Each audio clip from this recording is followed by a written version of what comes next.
Talagang gusto mo rin maging pogi, ha? Napapansin ko, ang ganda-ganda. Sabi ko natutuwa ako pag nakita si tatay, naka-smile. Tapos natuwa lang ako nung katapos nilang lagyan ng gamot. Sabi ko, okay yung forma ni tatay, ha? Mukhang balot, ha? Nag-ahabol yung babae na sa uli. Ha? Nag-ahabol yung babae na sa uli. O maghahabol yung babae sa'yo? Oo, na sa uli. So, ibig sabihin, tay, kahit 72 years old, kaya pa? Ha? Wala na. Pumapalo pa ba yan? Wala na. Ay, wala. Bakit?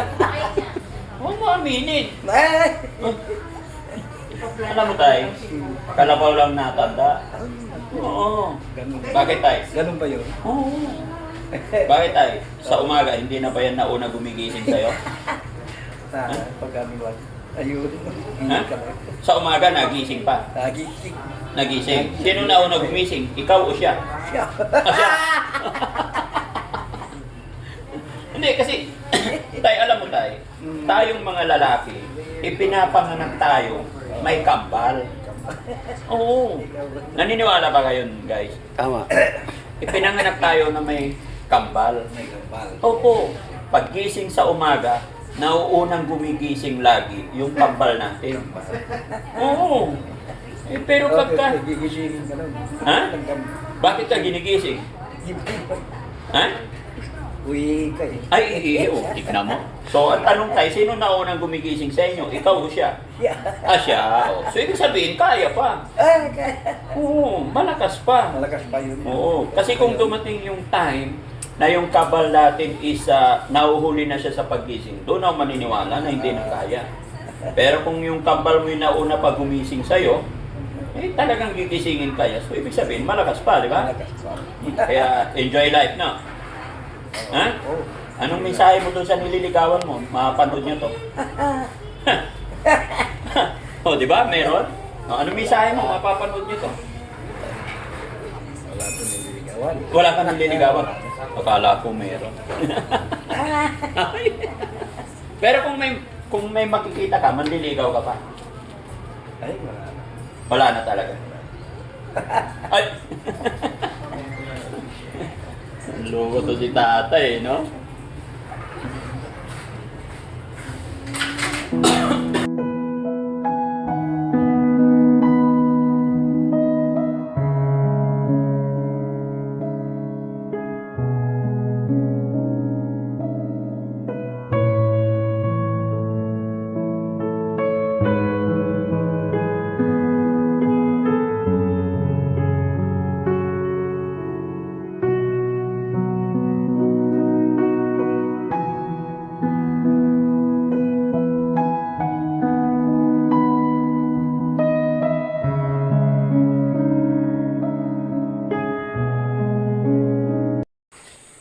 Sir, congratulations.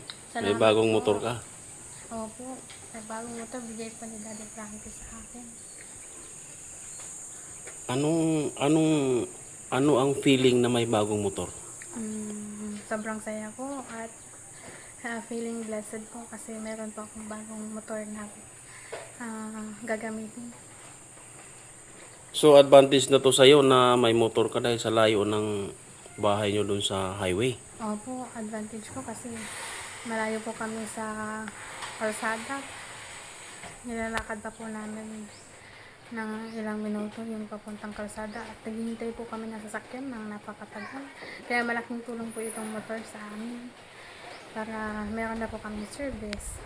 From dun sa bahay nyo hanggang highway, mga ilang oras ang biyahe? Kung nakamotor ka ha? Opo, kung nakamotor po ako, mga 20 minutes. Pero sa akin po kasi, mga 30 minutes kasi, mabagal po. Mabagal ka. So kung nung wala kang motor, mga ilang oras ang lalakarin mo hanggang highway? 20 minutes po. 20 minutes from bahay mo hanggang From highway? bahay hanggang highway po. Tapos sa highway, maghihintay pa rin po ako doon ng sasakyan. Kaya mga 1 oras po, mahigit. So, malaking bagay ito na bigay ni Daddy Frankie yung motor. Opo. Dahil mapapagaan po nito yung service po namin papuntang bayan. Anong masasabi mo kay Daddy Frankie? Daddy Frankie, thank you so much. Yun nga, palagi kong sinasabi na mula una hanggang ngayon ay hindi mo pa rin kami pinapabayaan. Hindi mo pa rin ako pinapabayaan.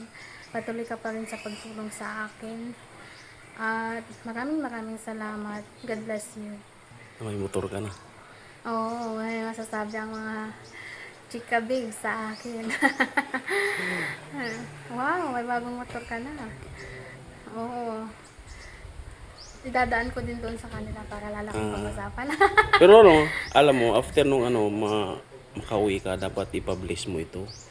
Opo. Di ba? Publish mo sa simbahan. Kahit ano lang. Parang maganda ang pasok ng blessing sa'yo. Opo. Di ba? Siguro ko bukas. Bukas. Plus or Sunday. Dapat. Mhm. Para maayos mo. Para maging okay. So, anong huling mensahe mo kay Daddy Frankie? Kay Daddy Frankie po, ayun po, Daddy Frankie, sobrang bait mo talaga. Lahat ng sinasabi mo ay tinutupad mo. Maraming salamat lagi sa'yo. At patuloy sana nawa ang blessing sa'yo para makatulong ka sa mas maraming tao.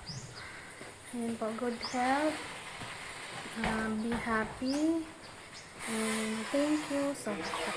Ay, mayroon kang nakakalimutan. Ano po? Ang paboritong asawa niya. Ay, si Aling Rochelle. Yun. Aling Rochelle, thank you so much din sa'yo. Sobrang bait mo. At salamat sa bigay niyong motor ni Daddy Frankie sa akin. Hindi ko po ito inaasahan. Sana kung ano man po yung blessing na binibigay niya sa ibang tao, ay ganun din po ang balik sa inyo. Maraming salamat din sa'yo. God bless po. Bye-bye.